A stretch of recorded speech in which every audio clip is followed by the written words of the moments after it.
পুচকু চললো জেঠুর বাড়ি। এভরি সানডে আমরা ভাবি যাব যাব, বাট যাওয়া হয় না। তো এবার সানডেতে বৃষ্টিটা কম ছিল, রোদ ছিল, তা ভাবলাম যাই, চলেই যাই।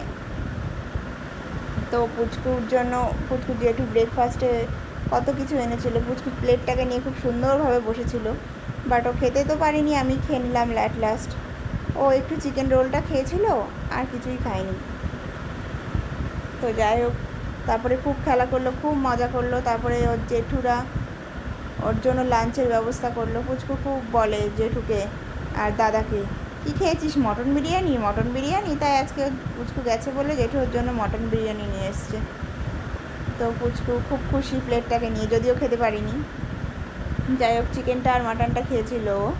আর তারপরে আমি জেম্মাকে বললাম একটু ভাত দিতে, তো ভাতটাকে মেখে ওকে খাওয়ানোর চেষ্টা করছে জেম্মা, কিন্তু ওটা ও খাবে না, কিছুতেই খাবে না।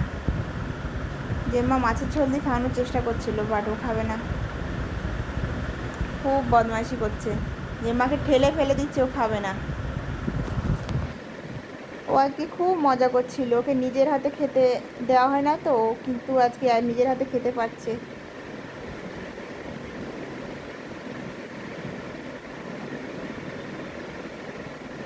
ওটাই চাই, ও খাবে, সারা জায়গায় ছড়াবে, নিজে ছড়াবে, কিন্তু আমি ওকে দিই না, কারণ ও সারা গায়ে মাখাবে, পুরো পুরো মাটনের তেলটা, বিরিয়ানির তেলটা সারা মুখে, হাতে টাতে মাখিয়ে জামাটা নোংরা করলো, জামাটায় ফেললো রাইসগুলো।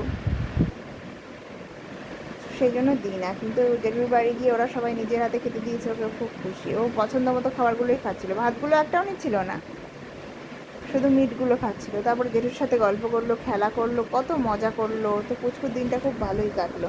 Okay bye friends, good night.